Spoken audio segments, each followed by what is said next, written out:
Vamos iniciar mais um trabalho, mais um dia do nosso trabalho, estudando o Livro dos Médiuns. Nós estamos no capítulo número 23 da Obsessão, entrando no item 251. No nosso encontro anterior, nós falamos sobre fascinação. Trouxemos aqui um caso da Revista Espírita para a gente poder analisar. E agora a gente vai entrar na subjugação, que é o caso, mais grave ainda, dos processos obsessivos. A gente tem aqui algumas referências para poder ilustrar o nosso trabalho. Então a gente vai começar no item 251. Kardec traz aqui apenas algumas poucas considerações a respeito desse tema. Ele diz assim para nós: a subjugação corpórea tira quase sempre ao obsedado as energias necessárias para dominar o mau espírito. É por isso necessária a intervenção de uma terceira pessoa, agindo por meio do magnetismo ou pela força de sua própria vontade. Na falta do concurso do obsedado, essa pessoa deve conseguir ascendente sobre o espírito. Mas como essa ascendência só pode ser moral, só pode ser exercida por uma pessoa moralmente superior ao espírito, o seu poder será tanto maior quanto for a sua superioridade moral, porque então se impõe ao espírito, que se vê obrigado a inclinar-se ante ela. Era por isso que Jesus possuía tanto poder de expulsar os que então se chamavam demônios, ou seja, os maus espíritos obsessores. Nesse primeiro trecho a gente começa primeiro o que é a subjugação. A ideia da subjugação, ela mostra para nós, na própria história, como por exemplo os escravos eram subjugados para exercer aquele tipo de trabalho contra a sua vontade, de uma forma obrigatória, sob a força da violência. Durante as guerras, as tropas rendidas também eram subjugadas por aquelas que eram as opressoras. Então a gente vê que a palavra subjugação significa isso, através da força, você fazer com que alguém se submeta completamente à sua vontade. No caso das relações entre os desencarnados e os encarnados, esse processo também existe. E como Kardec coloca, pode ser tanto moral como físico, ou seja, moralmente, nós dominamos a vontade da pessoa. Então ela simplesmente se rende ao desejo do obsessor. E no caso de uma subjugação física, ela é fisicamente dominada também. E nesses casos nós podemos encontrar situações diversas, que normalmente a gente sempre imagina que a subjugação corpórea, pelo fato de ser um processo obsessivo e consequentemente estar relacionado à mediunidade, a gente fica imaginando apenas aqueles processos obsessivos espetaculosos, vamos dizer assim, escandalosos, que mostra para nós aquela ideia do sobrenatural e tudo mais, mas que na verdade nós podemos encontrar algumas vezes no nosso dia a dia, com muito mais frequência do que a gente imagina. Então, tirando a vontade do indivíduo de lutar contra aquela força que é maior do que ele, e a gente já chegou a falar sobre isso, que os processos obsessivos, Kardec ele fez ali uma graduação com fins didáticos, para poder nos ajudar no entendimento desse processo. A obsessão simples é apenas um incômodo que o espírito exerce sobre o médium ou sobre uma pessoa. E nesse caso, tenta sempre atrapalhar o seu trabalho, tenta interferir na sua vida, mas a partir do momento em que o médium ou a pessoa obsedada tem consciência da presença desse indivíduo, e eu faço a diferença entre médium e pessoa obsedada, lembrando que nesse caso todos são médiums porque sofrem influência, mas eu falo do médium, trabalhador no centro espírita, que tem o seu trabalho sofrendo a interferência de um espírito, e de uma pessoa comum, que embora seja médium, não é necessariamente uma trabalhadora espírita, uma trabalhadora de um grupo mediúnico, mas como eu sempre falo, a Dona Maria, seu João, seu Joaquim, Dona Sebastiana, pessoas comuns do dia a dia que acabam sofrendo essa interferência. Então nós temos ali esses dois grupos de pessoas comuns e de trabalhadores. E nesse caso, identificando a presença daquele espírito, ela é capaz de tomar medidas para evitar que o espírito continue exercendo essa influência. Nesse caso, o trabalhador espírita começar então a ficar mais atento aos sinais da presença desse espírito, aos sinais da interferência desse trabalho, se for necessário fazer uma suspensão do seu trabalho para poder se reequilibrar moralmente, para poder dar continuidade àquilo que vem fazendo. Se for no caso de uma pessoa comum, ela começa então a fazer um tratamento espiritual, então ela simplesmente identifica o que vem fazendo mal para ela. No caso da fascinação, como a gente já estudou, é aquele caso em que o espírito semeia na mente daquela pessoa ideias que vão completamente contra a lógica, mas que aquela pessoa acredita. Então a gente utilizou aqui duas palavras que resumem bem a fascinação, que é a sedução e a ilusão. E a pessoa acaba acreditando por isso. E a gente vê que esse processo de fascinação pode acontecer no nosso dia a dia, na vida de qualquer um. Nós já conversamos sobre isso também na nossa reunião passada, de pessoas que têm relacionamentos afetivos, pessoas que têm relacionamentos religiosos. Numa igreja, por exemplo, a pessoa está completamente fascinada, né? Mesmo que ela tenha que se desfazer dos seus bens, ter ali atitudes estranhas, esquisitas, que a família condena, que a família tenta esclarecer e tudo mais, e ela simplesmente nega aquilo porque ela acha que está fazendo certo. Esse é o processo de fascinação. E a subjugação, como a gente viu, é essa imposição da força de uma consciência mais forte do que aquele que está sendo subjugado. Então Kardec vai graduando, desde o mais simples até o mais grave. Mas a gente lembra sempre que o espírito, motivado por um desejo de vingança, de um desejo de realmente praticar o mal, ele começa com uma obsessão simples, porque ele se aproxima, começa a interferir, começa a agredir aquela pessoa, né, moralmente, fisicamente, seja lá como for, até que ela fique completamente dominada. Mas se dependesse da vontade do espírito, ele simplesmente entraria com todas as suas forças para derrubar aquela pessoa. Porque um espírito vingativo, na verdade, ele tem o desejo de simplesmente aniquilar aquele que é o seu alvo. Então, como ele não pode fazer isso de uma vez, porque a pessoa não se encontra ainda, por exemplo, né, Ju?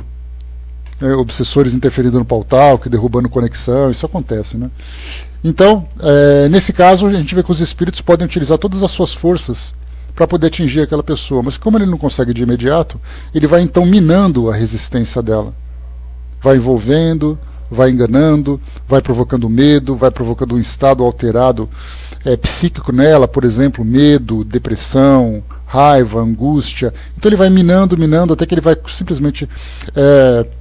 simplesmente absorvendo, né, ou anulando todas as forças dela, para chegar num ponto em que ela está completamente subjugada a ele.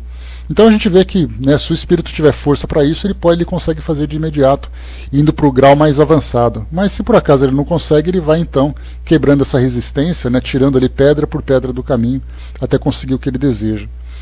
Bom, quando se fala aqui sobre uma influência moral, e principalmente quando a pessoa já não tem mais forças, as energias necessárias para poder controlar aquele ou afastar aquele mau espírito, e aí então ela fica completamente prostrada. Já contei para vocês aqui um caso, né, de família, inclusive. A gente só faz um resumo para poder lembrar. Uma pessoa da família que estava completamente dominada, né, por uma influência espiritual, e ela simplesmente ficava na cama. Ela não tinha vontade de levantar para ir no banheiro, não tinha vontade para ir comer.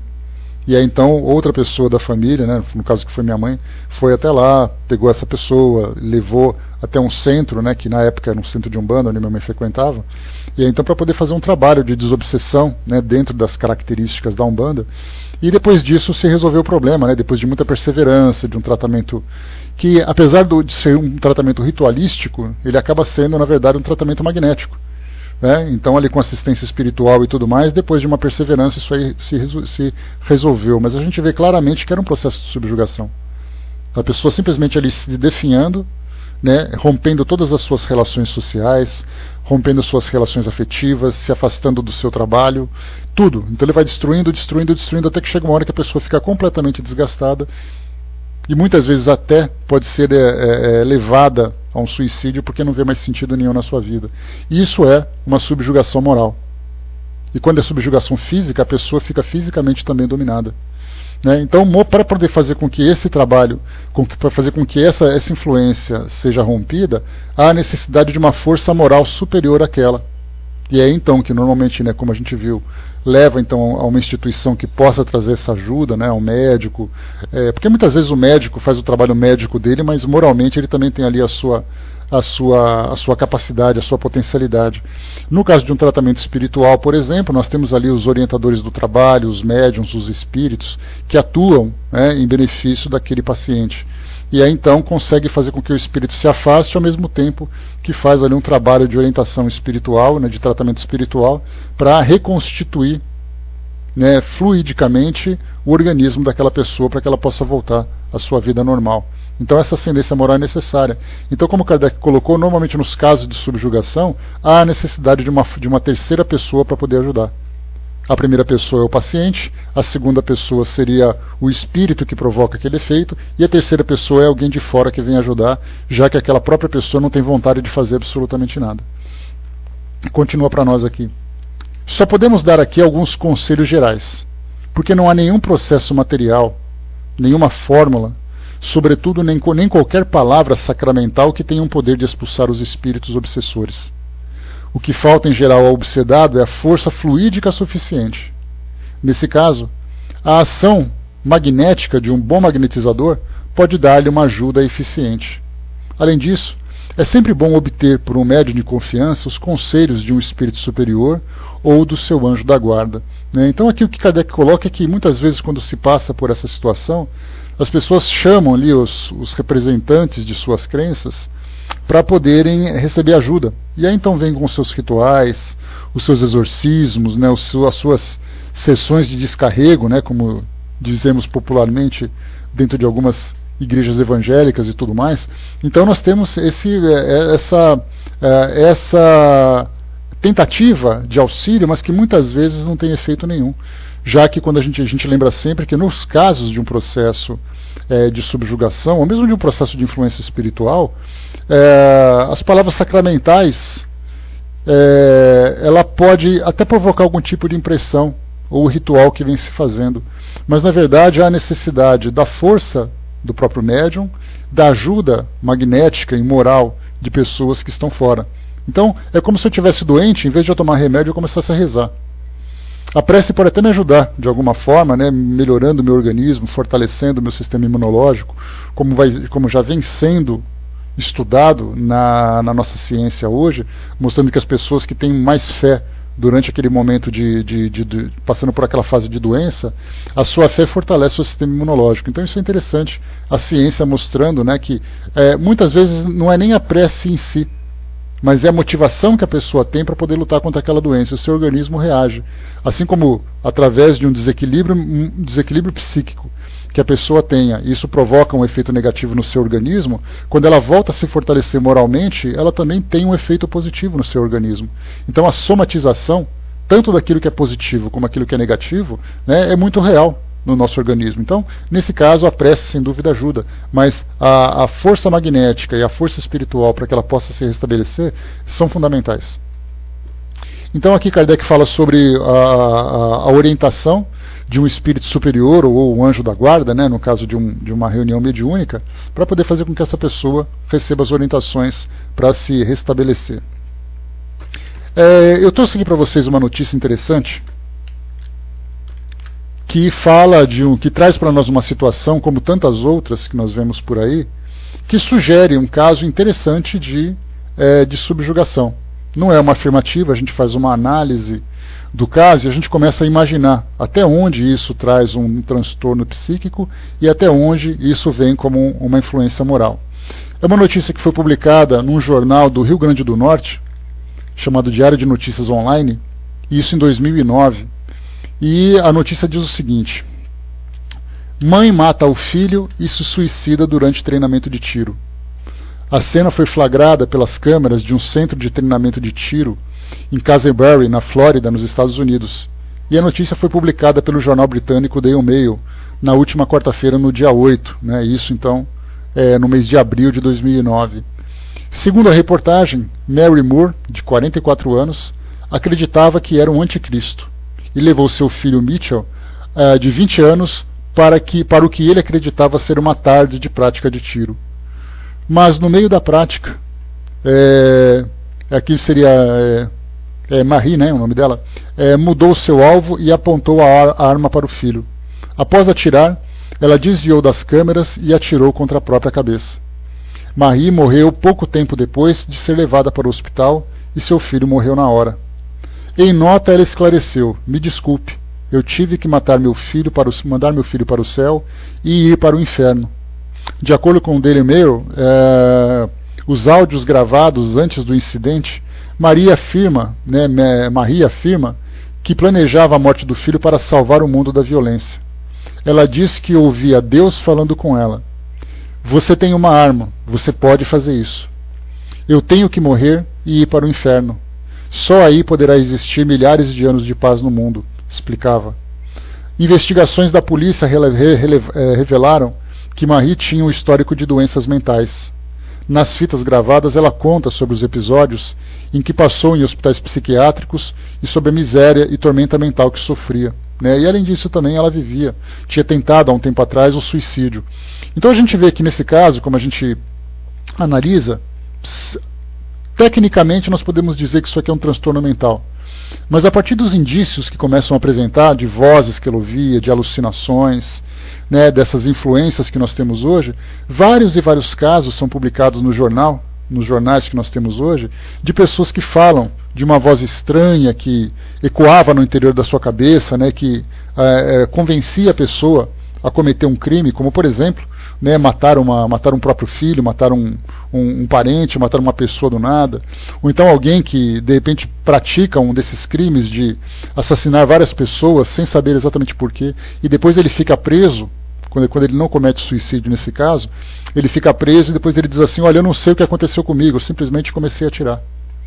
Então nós vemos ali indícios de influências espirituais que são bastante graves, que nós normalmente associamos apenas a transtornos mentais ou a pessoas com um instinto de violência. Mas como os espíritos colocam na questão 459 do Livro dos Espíritos, quando fala que os espíritos nos influenciam muito mais do que imaginamos, e que muitas vezes são até eles que nos controlam, quando a gente fala desses processos obsessivos mais graves, como no caso de subjugação, por exemplo, isso a gente começa a fazer uma relação muito interessante de um ponto para outro. Quando Kardec fala sobre a questão do suicídio no próprio Livro dos Espíritos, e ele comenta que qual exatamente o grau de culpa que uma pessoa tem no momento em que ela comete um suicídio. Aí os espíritos respondem que existem ali os agravantes e os atenuantes. Uma pessoa não pode ser considerada culpada se por acaso ela comete suicídio motivada por uma loucura, porque ela não é dona dos próprios desejos, das próprias ações. Ela simplesmente faz aquilo pelo impulso. E muitas vezes nós pensamos nessas pessoas que sofrem esses transtornos, pessoas que trazem débitos de encarnações anteriores, que têm ali a presença de inimigos ferozes por perto, certamente se aproveitam dessa fragilidade para provocar esse tipo de efeito. Então nós vemos que no caso de subjugação, que é um caso mais grave de obsessão, nós temos certamente ali vínculos muito profundos entre o obsessor e aquela pessoa que se encontra ali. Para a gente poder ilustrar um pouquinho mais esse nosso caso, aqui no livro Nos Domínios da Mediunidade, livro de André Luiz, nós temos aqui um caso de obsessão, onde nós temos aqui algumas personagens que estão envolvidas nessa questão. Então eu vou ler para vocês aqui o trecho, que é bem interessante, porque nós podemos ter aqui uma visão da perspectiva física, daquilo que se vê, e da perspectiva espiritual, aquilo que de fato acontece e que nós não temos acesso. Então nós temos aqui algumas personagens, que o orientador de André Luiz, o espírito Aulus, o André Luiz, que por intermédio do Chico trouxe para nós essa orientação, o espírito Hilário, que era companheiro de André Luiz, Clementino, que era o mentor espiritual responsável por uma reunião mediúnica que nós vamos aqui presenciar, e Raul Silva, que era o encarnado, que era membro da reunião e era o responsável por aquilo que nós chamamos de orientador espiritual ou doutrinador de uma reunião mediúnica. Então a história diz o seguinte para nós: levantara-se a dama de esquisita maneira e, rodopiando sobre os calcanhares, qual se um motor lhe acionasse os nervos, caiu em convulsões, inspirando piedade. Jazia sob o império de impassíveis entidades da sombra, sofrendo, contudo, mais fortemente a atuação de uma delas, que ao enlaçá-la parecia interessada em aniquilar-lhe a existência. A infortunada senhora, quase que uivando, à semelhança de loba ferida, gritava a debater-se no piso da sala, sob o olhar consternado de Raul Silva, que exorava a bondade de Deus em silêncio. Coleando pelo chão, adquiria animalesco aspecto, não obstante sob a guarda generosa de sentinelas da casa. Aulus e o irmão Clementino, usando avançados recursos magnéticos, interferiram no deplorável duelo, constrangendo o obsessor a desvencilhar-lhe de certo modo da enferma, que continuou ainda assim dominada por ele a estreita distância. Após reerguer a doente, auxiliando-a a sentar-se, rente ao marido, nosso instrutor deu-se pressa em explicar-nos. É um problema complexo de fascinação. Aqui nesse caso a palavra foi usada por fascinação, mas aqui dá para a gente perceber que da forma como ela se comportava era um processo de subjugação, né? Porque a fascinação ela influencia moralmente uma pessoa, mas ela não atinge tão agressivamente dessa forma, né? Então é só uma questão de palavras para a gente poder encaixar. Nossa irmã permanece controlada por terrível hipnotizador desencarnado, assistido por vários companheiros que se deixaram vencer pelas teias da vingança. No ímpeto de ódio com que se lança sobre a infeliz, propõe-se humilhá-la utilizando-se da sugestão. Não fosse o concurso fraternal que veio recolher nesse santuário de prece, em transes como ela seria a vítima integral, da licantropia deformante. A licantropia a gente lembra que é aquele processo de animalização, né, trazendo a ideia do lobo, né, que muitas pessoas acabam se comportando dessa forma. Muitos espíritos, pervertidos no crime, abusam dos poderes da inteligência, fazendo pesar tigrina crueldade sobre quantos ainda sintonizam com eles pelos débitos do passado. A semelhantes vampiros, devemos muitos quadros dolorosos da patologia mental nos manicômios, em que numerosos pacientes, sob a intensiva ação hipnótica, imitam costumes, posições e atitude de animais diversos.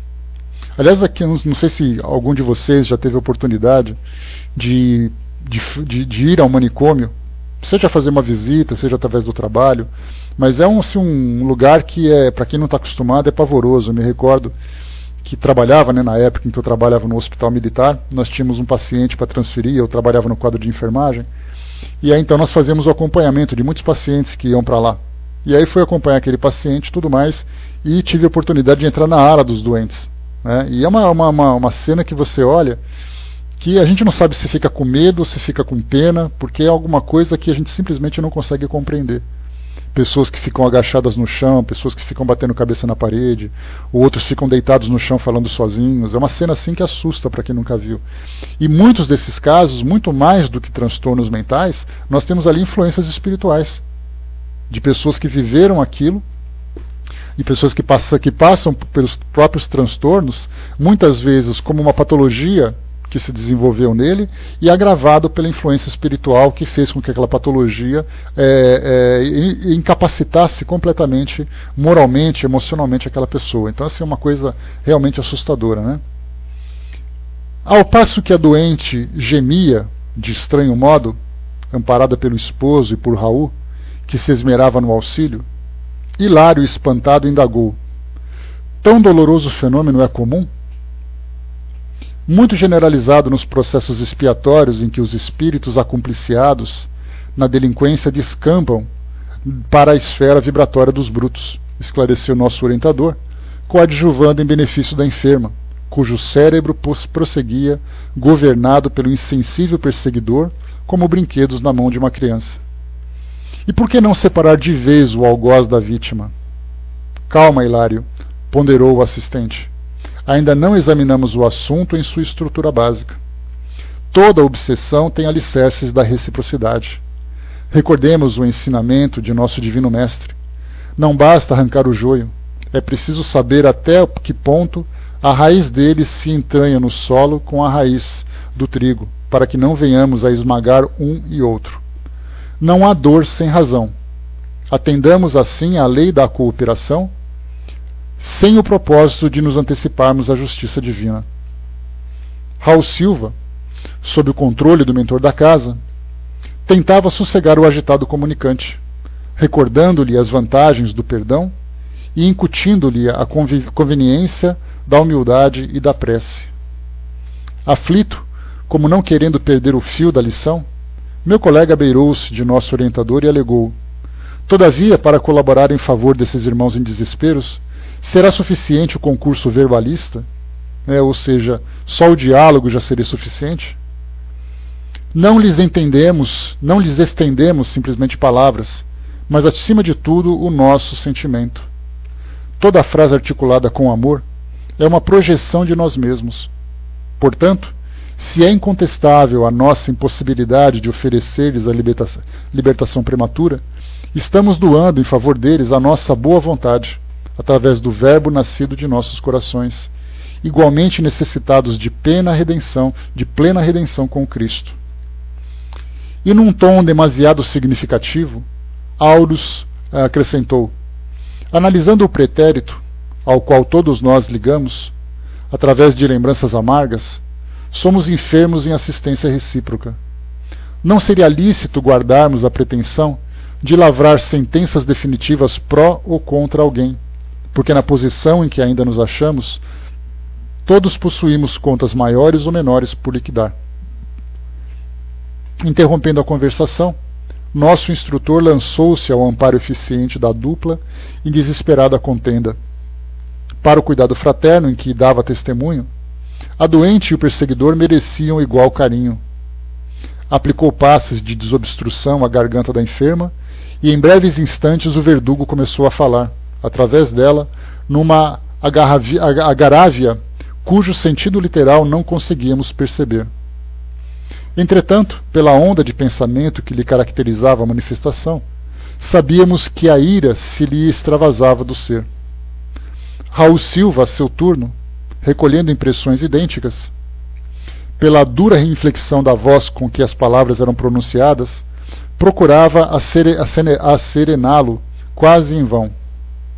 Observando a enferma completamente transfigurada e assinalando-nos a muda interrogação, Aulus se deteve por alguns minutos a auscultar o cérebro do comunicante e o da médium, como a sondar-lhes o mundo íntimo, e em seguida voltou para junto de nós.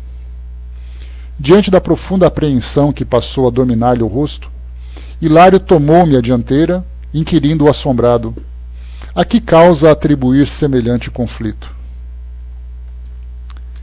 Tentei alguma penetração no passado a fim de algo saber, respondeu o orientador entristecido.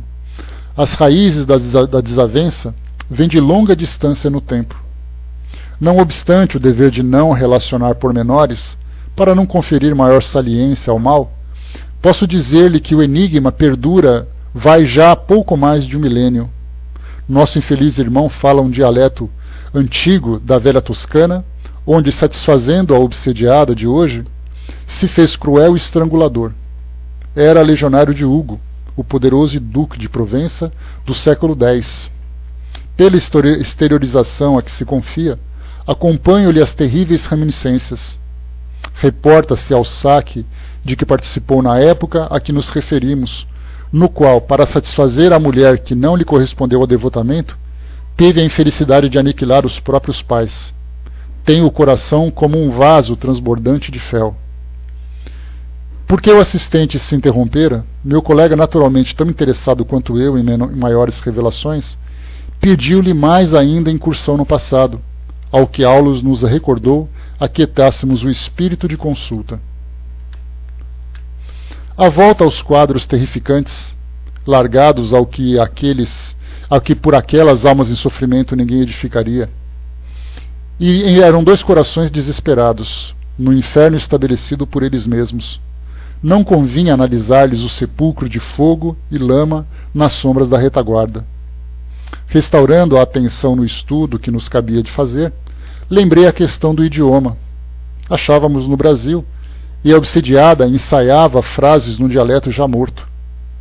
Por que motivo não assimilava o pensamento da entidade?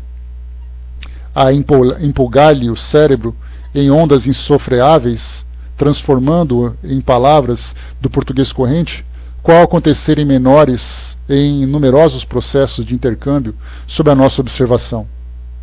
Estamos à frente de um caso de mediunidade poliglota ou de xenoglossia, explicou o assistente. O filtro mediúnico e a entidade que se utiliza dele acham-se tão intensamente afinados entre si que a passividade do instrumento é absoluta, sobre o império da vontade que o comanda de modo passivo. O obsessor, por mais estranho pareça, jaz ainda enredado por hábitos porque pautava a sua existência há séculos, e em se exprimindo pela médium, usa modos e frases que lhe foram típicos. Aliás, isso aqui é bastante comum, né? A gente vê situações como essa, como, por exemplo, nos casos de processos obsessivos vindo por ex-escravos aqui do Brasil colonial, nós vemos que eles falam exatamente a mesma coisa, muitas vezes falando daquele jeito característico dos escravos que nós vemos hoje, né? Nas novelas, nos filmes, mas muitas vezes misturados também com a linguagem africana. Então ele traz aquele dialeto africano misturado com o português, algumas vezes só o dialeto africano, então tem essas características que nós encontramos também. Isso, entretanto, objetou Hilário, é atribuível à mediunidade propriamente dita ou à sintonia mais completa? O problema é de sintonia, informou o assistente.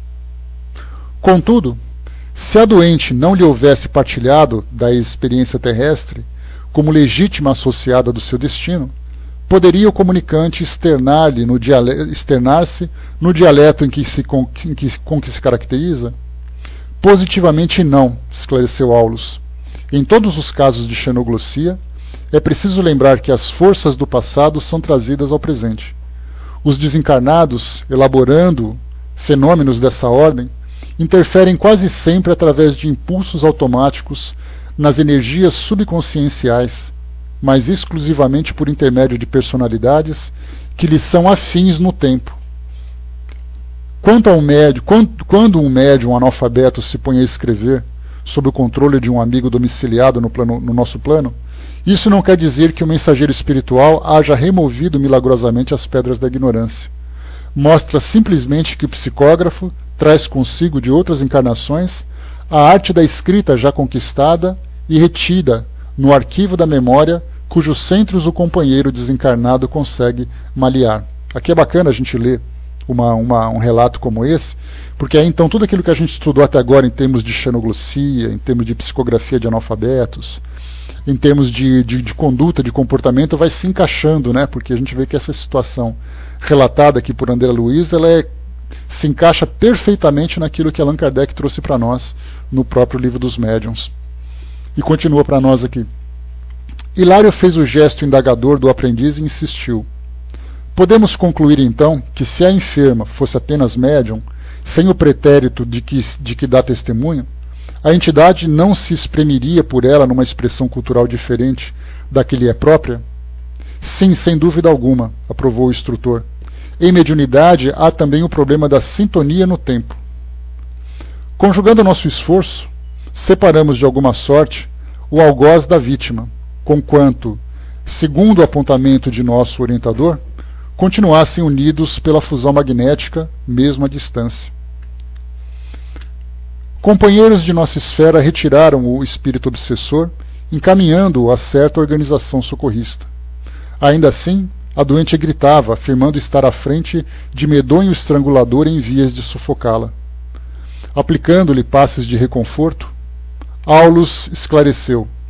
Agora é apenas o fenômeno alucinatório, natural em processos de fascinação como esse. Perseguidor e perseguida jazem na mais estreita ligação telepática, agindo e reagindo mentalmente um sobre o outro. Gradativamente a enferma acalmou-se. Fim da crise, perguntei ao nosso orientador sobre o remédio definitivo à dolorosa situação, ao que respondeu com grave entono: a doente está sendo preparada, tendo-se em vista uma solução justa para o caso. Ela e o verdugo, em breve, serão mãe e filho. Não há outra alternativa na obtenção do trabalho redentor. Energias divinas do amor puro serão mais profundamente tocadas em sua sensibilidade de mulher, e nossa irmã praticará o santo heroísmo de acolhê-lo no próprio seio. Em seguida, deixando-nos pensativos, caminhou no rumo de outro necessitado, enquanto exclamava: louvado seja Deus pela glória do lar.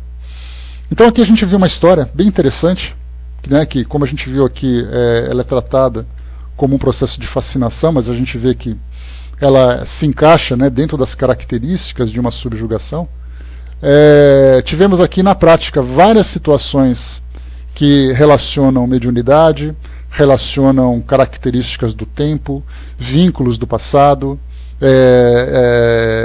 detalhes, né, de faculdades mediúnicas que acabam também chegando, a influência grave, provocando inclusive essa questão da licantropia, que é uma influência moral muito poderosa, de você inserir na mente de alguém a ideia de que ela traz essa ou aquela característica. Ela começa a acreditar de tal forma que muitas vezes, mesmo você dizendo que ela é uma pessoa que traz, por exemplo, uma característica animalesca, ela assume essa condição. A gente pode imaginar quantas subjugações acontecem de você dizer para alguém, como foi o caso que nós lemos naquele relato de jornal, de uma mulher acreditar que era o anticristo e que ela tinha que matar o filho. E mesmo assim ela fez. Então nós fazemos uma união daquilo que vem através da literatura mediúnica e daquilo que vem de um fato de jornal. E a gente começa a encontrar pontos comuns entre um e outro baseado naquilo que nós estudamos a respeito da subjugação. Casos bem interessantes de se estudar, né? E é claro, né, se a gente for começar a pegar aqui os casos de subjugação, a gente vai entrar na mesma situação que o próprio André Luiz e o Hilário, que eram dois aprendizes do plano espiritual, acabaram entrando, né? Eles foram instigados na curiosidade de conhecer mais detalhes do caso. Então, quando nós olhamos, por exemplo, vamos pensar assim, Adolf Hitler cometeu suicídio. A primeira coisa que a gente faz, que nós que somos espíritas, que estudamos essa questão da continuidade da vida, é perguntar, o que aconteceu com ele? Aí a pergunta é, por que você quer saber? A gente fala, sei lá, só para saber. Então, na verdade, nós somos muito curiosos, né, com relação a isso, e a gente viu aqui que André Luiz e Hilário, tendo essa curiosidade, eles foram contidos exatamente por esse esclarecimento, né, para que a gente não alimente mais ainda as situações do passado, porque a partir do momento que você começa a investigar, é como se você começasse a conversar com alguém sobre um assunto que machucou muito e que ela deseja esquecer. Seja de uma relação afetiva, seja de um equívoco que ela praticou, seja da perda de uma pessoa que era muito querida, seja qual for. E você começa, vamos falar sobre aquele assunto? Ela começa a falar, o semblante já começa a se modificar, o tom de voz já começa a ficar diferente, aquela angústia começa a ficar viva novamente. A mesma coisa acontece quando nós começamos então a sondar o pensamento de alguém. Porque a partir do momento em que nós começamos a entrar em sintonia mental com ele e começamos a vasculhar as suas memórias passadas, as memórias começam a ficar vivas para ele também. Começam a ficar vivas para ele também. E daí então a gente começa a provocar nele de novo, né, aquela regressão de memória, em que aquele passado que já era esquecido, e aqui nesse caso a gente fala de um passado milenar, do século X, por exemplo. Imaginemos essa pessoa, essa mulher, em quantas encarnações ela vem reencarnando, sendo perseguida por esse espírito que não volta, não sai da sua condição anterior. Aqui deu a entender, pelo menos, que ele não reencarnou durante esse período. E aí então a gente vê, né, Kardec falando de espíritos que ficaram durante 2, 3 séculos presos no plano espiritual, revivendo uma tortura moral. Nós temos aqui casos reais de centros espíritas que relataram para nós. Tá, pessoal, dá só um instantinho, por favor.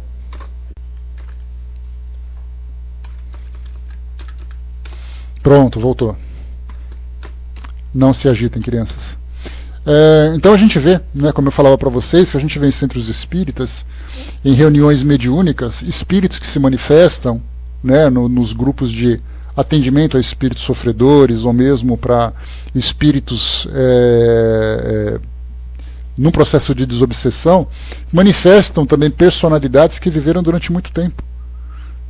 Africanos, sacerdotes da Inquisição, pessoas comuns, né, porque a gente sempre imagina, né, aquela história que a gente sempre ouve, quando se fala em reencarnação, todo mundo pergunta, né, quem você foi na encarnação passada? Aí a gente está cheio de Cleópatras, cheio de apóstolos, cheio de imperadores, só tem isso, né? Não tem a Maria, o José, o João, ninguém aparece nessa história, né? Então a gente pode imaginar, por exemplo, que nós vivemos no interior de qualquer país europeu, né? Porque nós brasileiros temos uma raiz profunda com a Europa, né? Historicamente, lembrando que nos séculos passados, né? Tirando, por exemplo, 500 anos, ou 5 séculos, nós todos ali praticamente vivíamos na Europa. a menos que nós tivéssemos, né, tido uma trajetória junto aos indígenas. Né, mas de um modo geral nós tivemos ali, né, nossas vivências de um modo geral, naturalmente, né, naquele continente. E aí, então a gente pode imaginar que de repente você vivia, né, a Juliana, por exemplo, que hoje vive na Itália, imagina ela, por exemplo, lá fazendo pão, né, lá numa vila qualquer no interior da Itália, e de repente a gente fica imaginando, né, que ela era uma nobre, né, uma pessoa do alto escalão romano e coisa e tal, e de repente ela é aquela mulher baixinha, cheia de filho, fazendo pão no meio do nada, desencarnou com uma infecção lá de uma unha encravada que ela teve. Então a gente sempre imagina que nós somos grandes personalidades e na verdade nós somos pessoas comuns, né? E aí hoje a gente se encontra de novo, e eu era aquele cara que estava numa carruagem, lá com o meu jeguinho, carregando lá uns sacos de farinha para poder levar para casa dela, né? Pois é, a Miriam, por exemplo, lá estava lá pescando, lá, de repente alguém esbarrou nela, ela se afogou no Nilo. Então todo mundo imagina que é imperador, grandes personalidades, mas na verdade nós éramos pessoas comuns. Só que nessa relação comum que nós tínhamos, nós criamos vínculos difíceis, vínculos dolorosos, vínculos muito problemáticos, afetivos, de traição, de agressividade, né? Principalmente dando vazão aos nossos instintos.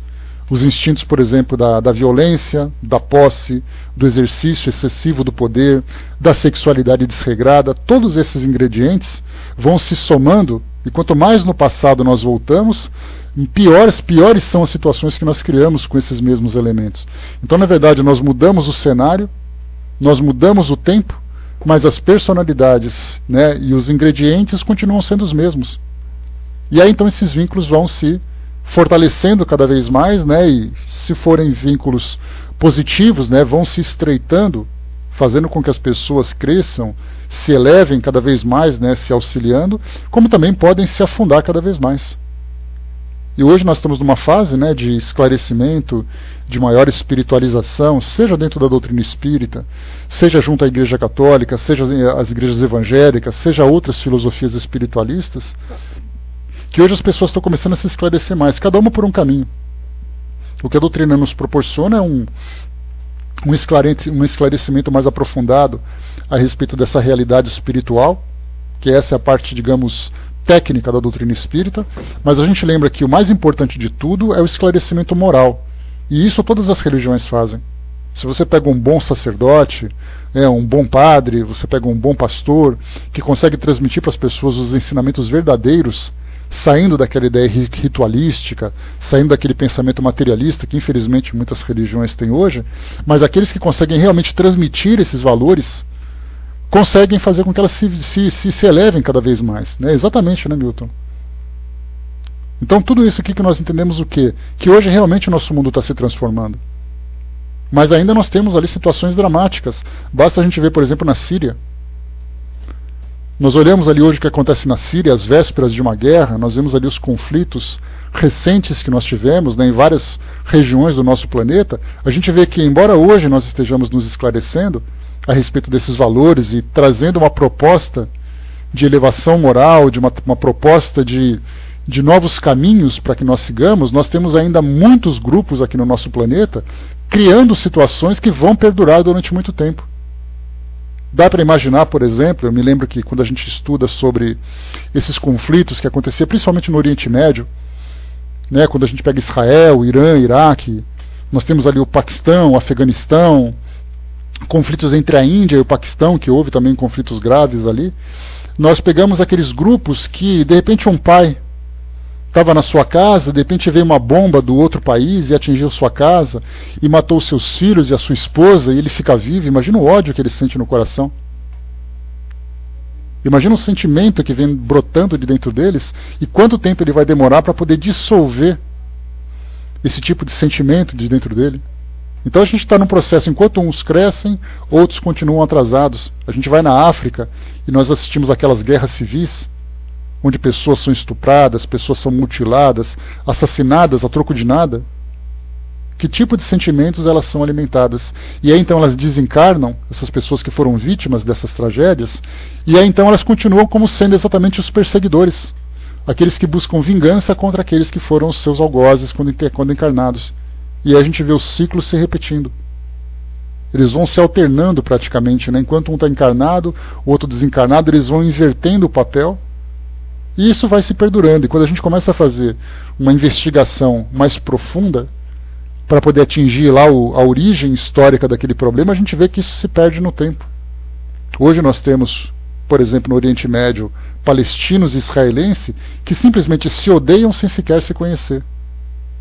E a gente diz assim, mas as crianças são educadas para odiarem umas às outras. Aqui no Brasil tem até uma propaganda interessante que fala sobre, se eu não me engano, de um cartão de crédito, que mostra duas crianças brincando aqui numa região de São Paulo, né, que é aquela região ali do Bom Retiro, tal, onde nós temos ali árabes e israelenses, né, que convivem no comércio, ou então mesmo lá no Saara, no Rio de Janeiro, também, que teve um documentário interessante, um curta-metragem que eu assisti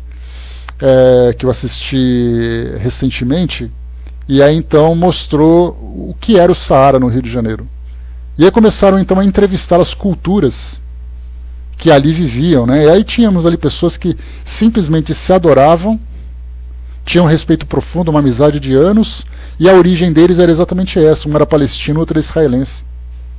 Aí eles se abraçaram, tiravam fotos e coisa e tal. Mas na região do próprio Oriente Médio, bom dia pessoa que chegou, bom dia Balque, bom dia Pedrão. Na região do Oriente Médio, esse sentimento entre eles continua vivo.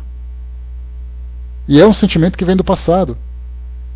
E nessa propaganda do cartão que eu comentei, eram duas crianças que estavam jogando bola no meio de uma feira. De um lado da rua tínhamos ali comerciantes árabes, do outro lado tínhamos comerciantes israelenses. E de repente a bola de uma das crianças atingiu a barraca do outro e derrubou o que tinha. Aí ficou aquela tensão, um olhando para o outro, de repente todo mundo caiu na risada.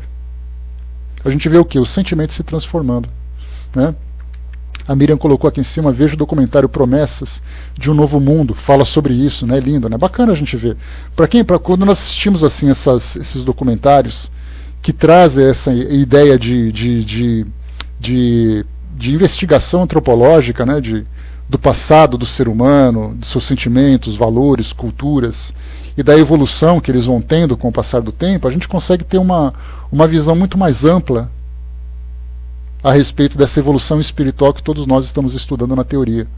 Então é importante que nós tenhamos contato com isso, documentários científicos, documentários humanistas, digamos assim, né, ou das ciências humanas, documentários que falam do reino animal, todos esses documentários trazem para nós uma realidade que simplesmente ilustra aquilo que na teoria nós estamos estudando a partir da perspectiva espiritual.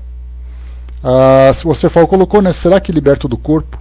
Muitos desses espíritos não compreendem um pouco mais, e a quem não conseguiram perdoar em vida, conseguem perdoar no retorno à pátria espiritual. A expectativa é essa, né, Osterfal? Mas como é que você vai imaginar, por exemplo, que hoje você pega famílias que elas simplesmente se dissolvem porque as pessoas não se suportam. E elas vivem dentro da mesma casa, cresceram sozinhas, eram pais que cuidavam dos seus filhos com carinho quando eram crianças, depois eles cresceram, passaram a se odiar.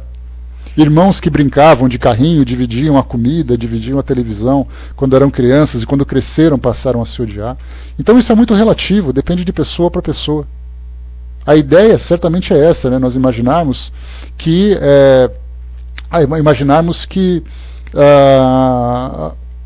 conforme o tempo vai passando e as pessoas vão se moralizando, né, ou se evangelizando, seria assim a palavra mais correta, e essa evangelização a gente lembra que não é uma questão religiosa, né, mas é a absorção de princípios morais que foram exemplificados por uma personagem de grande vulto, como foi Jesus, né?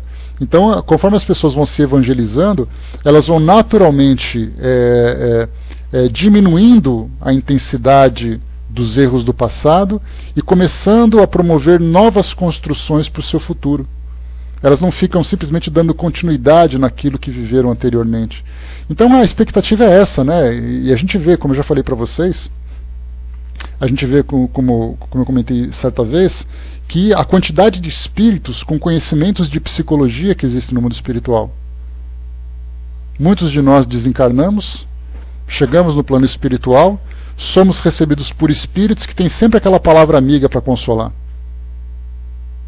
Aquele espírito que vem nos explicar qual é a situação que a gente está vivendo, explicar qual vai ser o nosso destino a partir daquele momento, explicando que nós devemos aprender a lidar com os erros do passado para podemos nos desvencilhar da culpa e do medo, né, que são duas âncoras que impedem a evolução de qualquer pessoa. Uma pessoa que se sente culpada por alguma coisa que não fez ou que fez. Ou uma pessoa que tem medo do que vai acontecer com o seu futuro por causa de alguma coisa que ela praticou, deixou de praticar, certamente isso se torna uma âncora. Ela fica presa àquela situação. Então, na verdade, a orientação que os Espíritos trazem para nós é essa ideia da libertação. E não é essa libertação, coitados de vocês então, Balk. Quando essa libertação religiosa, mística, é a libertação dos próprios conflitos, a libertação das próprias algemas que as pessoas trazem. Então, a quantidade de espíritos que tem esse conhecimento de psicologia, que tem esse conhecimento de valores, que nos orientam a respeito do perdão, a respeito do encorajamento, da compreensão, da aceitação das novas condições, deve ser uma legião assim incontável. A quantidade que tem lá. Isso porque, né, é uma necessidade que nós temos. E agora, dentro dessa nossa condição que nós temos hoje, pessoas mais evangelizadas, pessoas mais espiritualizadas, nós começamos a aceitar essas orientações com mais facilidade. O que no passado era uma resistência. Alguém dizia para você, olha, você precisa perdoar aquela pessoa. Ele vai falar, eu não perdoo, eu quero que ele morra. Hoje, quando fala assim, você precisa perdoar, ele vai chorar e vai dizer assim, eu vou tentar perdoar, mas ele me machucou muito e tal. Então já começa a quebrar um pouco daquela resistência que foi criada no passado. Né? O Tic-Tac colocou, né, a história mostra por que de palestino não gostar de judeu e vice-versa, né, Tic-Tac? Se nós pegarmos, por exemplo, um livro chamado A Vingança do Judeu, para quem estuda, eu comentei com vocês recentemente, que eu assisti a um documentário produzido pelo History Channel, pelo The History Channel, né? E falava sobre a história, o documentário chamava A Bíblia. Aí eu falei assim, bom, deixa eu ver qual é desse documentário. Né? Eu comecei a assistir, eram 6 episódios contando várias fases da humanidade, contando desde o começo, né? Começava assim com Noé, contando a história para os filhos lá no meio da arca sobre a criação do mundo, né? A gente dá aquela levantadinha na sobrancelha e fala assim, tá bom, vai. Adão e Eva, tá na Bíblia, vamos assistir. Aí vai passando, depois sai um pouco dessa fase mais fantasiosa e começa já a entrar na fase histórica. Né? Eu dou aula de histórias, né? Então, quando você vai estudar sobre as civilizações antigas, aí você tem lá a Babilônia, os fenícios, os egípcios, os hebreus, os romanos, os gregos e tal. Quando você cai nos hebreus, para falar um pouquinho sobre essa civilização, você começa a folhear o livro e você inevitavelmente vê passagens bíblicas. Porque a Bíblia, ela é muito mais do que um livro considerado sagrado por muitas religiões, ele é um livro histórico. E sendo um livro histórico, ele conta a trajetória daquele povo. Então ele fala sobre cada um dos livros, os registros que tem nesses livros da Bíblia. No Pentateuco, por exemplo, né, que nós temos ali a Gênesis, o Êxodo, Deuteronômio, Juízes e Levítico, se não me engano, são 5 livros. Né? Se eu estiver errado, me corrija, pessoal. Memória já não anda mais aquela coisa. Então você começa a consultar sobre a história dos hebreus e você vê na Bíblia a linha evolutiva daquela sociedade, de que forma que eles viveram e tal. E nesse documentário começava a mostrar então primeiro Abraão, quando Abraão tinha que levar, né, o seu povo para uma terra prometida. Depois veio a parte da escravidão dos egípcios. Depois teve a libertação de Moisés, que teve que levar aquele povo, né, atravessando ali o Mar Vermelho, aquela coisa toda, até chegar numa terra prometida. Depois veio ali conquistas que aquele povo hebreu teve que fazer, e foi assim, foram guerras sanguinárias. Tiveram que invadir cidades, porque disseram para eles receberam orientação espiritual, né, que vocês devem alcançar a terra prometida. E essa terra prometida, ela já estava ocupada por árabes. E eles chegaram dizendo, nós temos que invadir, temos que conquistar, porque Deus disse que seria nossa. E aí então eles criaram um vínculo do passado que a gente não sabe mais. Né? Né? A gente não sabe mais quem começou tudo. E não tem nenhum motivo também para a gente ficar julgando quem está certo e quem está errado, mas a gente vê exatamente isso. Na época das cruzadas, por exemplo, começou ali no ano de 900, no século X, nós temos ali, para quem assiste, para quem gosta de assistir esses filmes épicos, né, esses filmes que trazem essas histórias, nós vemos os cristãos, os cruzados, né, movidos, estimulados pela igreja e pelos impérios europeus, tentando invadir a Palestina para poder conquistar aquela terra sagrada, terra santa, porque ali foi sepultado Jesus. E depois nós temos os árabes que vieram, né, através de Salah ad-Din, por exemplo, né, que vieram e expulsaram os cristãos. Depois tivemos uma cruzada que tomou de volta, e depois foi tomado, tomou, foi tomado, tomou. Tivemos 8 cruzadas. Então nós temos um histórico daquele passado, nós temos o histórico da Idade Média. É um ódio que vem sendo construído geração após geração que a gente não sabe onde vai parar. E agora, de novo, a gente está com essa tensão novamente entre Síria, porque ali nós temos ali persas, árabes, misturado com hebreus, né, que são judeus. Então, é uma bagunça que está ali naquele mundo, naquele ponto, motivado por riqueza, motivada por ideias religiosas, sagradas, né, que aquilo vai ser, é um nó, né, é um nó que a gente não sabe mais onde vai começar. E a gente fica se perguntando, então, onde que entra o perdão nessa história? Quem vai ser o primeiro a perdoar? Quem vai tomar a iniciativa de romper com aquela história? Né? Deixa eu ver aqui, Abraão colocou, né, e com Abraão, né, quando ele manda a escrava e o filho ir embora de casa, por exemplo. Né? São situações, são situações pequenas para cá, situações para lá, mas que de certa forma elas vão se somando, até chegar uma hora que a gente vê proporções entre países, entre nações. A gente simplesmente não sabe onde isso vai parar. Mas o importante é que eles começam então a ficar dispersos, né, na geografia mundial, começa a tirar, por exemplo, pessoas que saem do mundo árabe, vêm para o Brasil, vai para outros países e tudo mais, começam a construir uma nova relação, começa a amenizar aquele ódio que sentiam do passado, com aqueles vínculos que tinham anteriormente e tudo mais, e aí então eles começam a se reequilibrar. Então é um mecanismo que hoje o mundo espiritual utiliza para poder transformar os corações dessas pessoas, assim como os nossos corações também foram transformados. Se a gente fizer um regresso no nosso passado, onde que a gente vai parar? Será que a gente estava, por exemplo, no meio de uma praça pública, num vilarejo qualquer lá no meio da Espanha, jogando tomates e pedras em alguém que seria queimado? Será que nós fazíamos parte de uma legião romana que estava lutando contra os bárbaros para poder conquistar aquelas terras? Todos esses filmes que a gente assiste, de Inquisição, de Idade Média, de perseguições, de conquistas e tudo mais, nós estávamos em algum lugar ali. E não éramos comandantes, não éramos generais, nem imperadores. Nós éramos uma pessoa que estava carregando uma enxada, metendo na cabeça do outro, pegando uma pedra e atingindo no outro. Pessoas comuns que criaram vínculos que hoje estão tentando se refazer, né? E graças a Deus, a gente pelo menos aparentemente parece estar no bom caminho. Sem falar nas nossas atitudes do dia a dia, né? Porque a gente fica pensando numa guerra em que a gente participou, mas dentro de casa a gente estava ali, né? Ou violentando, ou agredindo, ou machucando, ou abandonando alguém que infelizmente criou esse vínculo. Imagina um pai, por exemplo, que renega o seu filho porque a esposa foi estuprada e esse filho passa a odiar o pai. Não houve guerra nenhuma, foi um conflito familiar. E essa é a nossa história. O Bock colocou para nós aqui, né, a ampla convivência de uns com os outros fará essa mudança, demorava impossível. E muito mais do que convivência, é exatamente ali a mudança, né, dos cenários onde cada um vivencia. É por isso que hoje nós temos alguém que renasce numa família que traz uma dificuldade para poder prender a atenção das pessoas, para fazer isso, fazer aquilo, nunca se sabe. André colocou, né, meu marido, né, que é o André, que é meu xará, disse que além de jogar pedra na cruz, apunhalou Marcílio Dias, né? Pois é, ainda tem essa, né? Tem gente que coloca, né, colou chiclete embaixo da mesa da Santa Ceia, outros jogaram barro na cruz, porque aí o barro ficou grudado, ó, a dívida aumentou, então cada um vai criando ali seus próprios vínculos, né? Mas de um modo geral, né, para a gente poder só fechar aqui esse nosso raciocínio, deixa eu voltar aqui. Kardec traz para nós aqui uma orientação, deixa eu ver aqui. Só para a gente poder fechar aqui nesses minutos que faltam. Voltando agora, né? Só o tempo e a dor realmente são dois elementos que são muito efetivos, né, Tico Teco, no meio desse processo todo, né?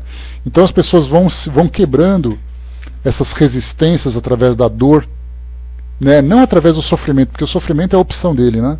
Mas é a dor que vai sendo gerada pelas circunstâncias. São dores sociais, dores emocionais, dores físicas, dores espirituais, dores de toda a ordem. né, que essas pessoas vão sofrendo e vão se desvinculando dos seus passados. Porque é só assim que a gente consegue fazer, né? Emmanuel traz para nós, muitas vezes nas suas mensagens, traz para nós uma comparação muito interessante, né? Ele lembra que todos nós somos diamantes que temos que ser burilados, né? O buril é aquele esmeril que é utilizado para poder lapidar os diamantes para fazer aqueles anéis, aquelas pedras preciosas, né?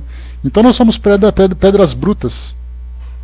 E essas pedras brutas vão naturalmente sendo transformadas, moldadas numa pedra que embeleza.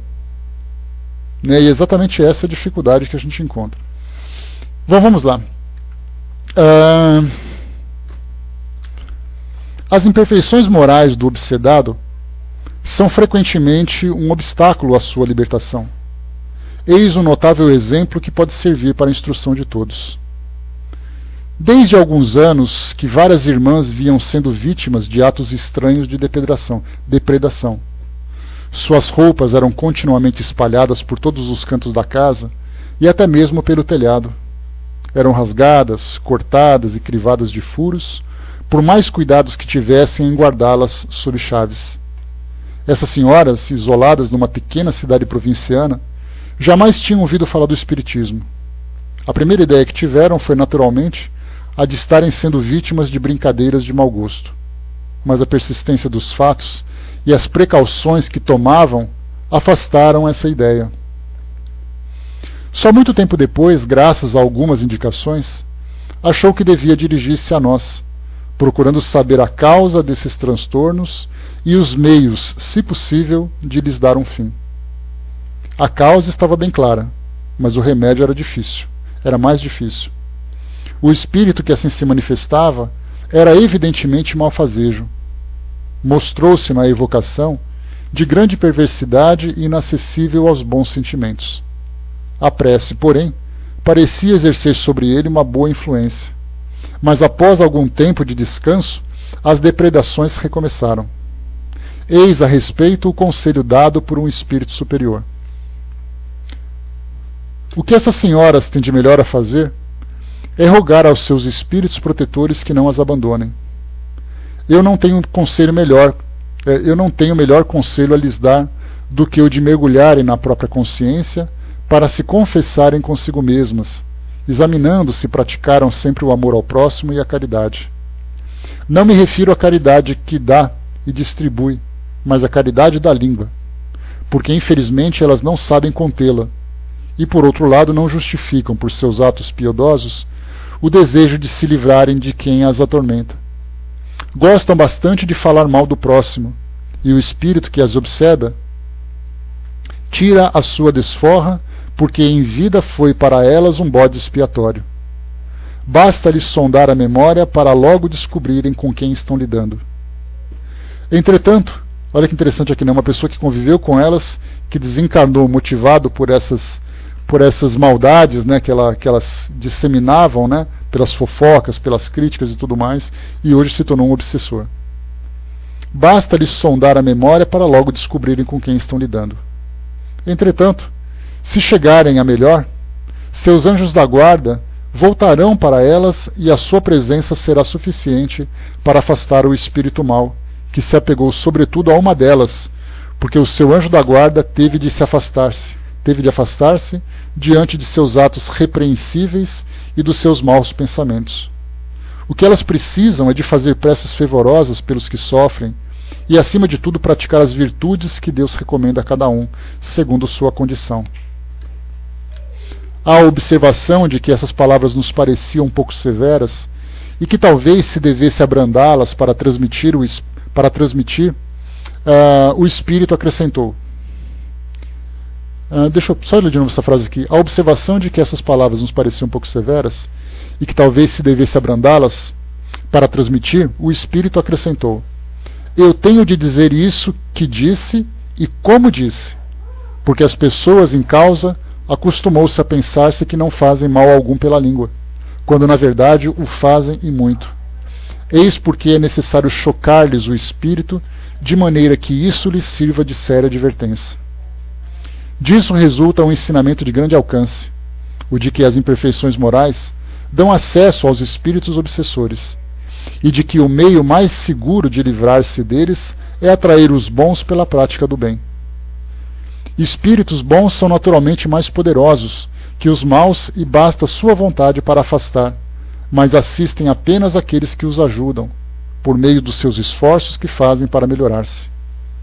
Do contrário, se afastam e deixam o campo livre para os maus espíritos, que se formam assim em instrumentos de punição, pois os bons os deixam agir com esse fim. Mas é necessário evitar atribuir à ação direta dos espíritos todas as nossas contrariedades, que em geral são consequência da nossa própria incúria e imprevidência. Certo dia, um lavrador nos mandou escrever que há 12 anos todas as desgraças caíam sobre os seus animais. Como é que está o som, pessoal? Só para a gente conferir. Som ok? Teve aí uma queda coletiva, né?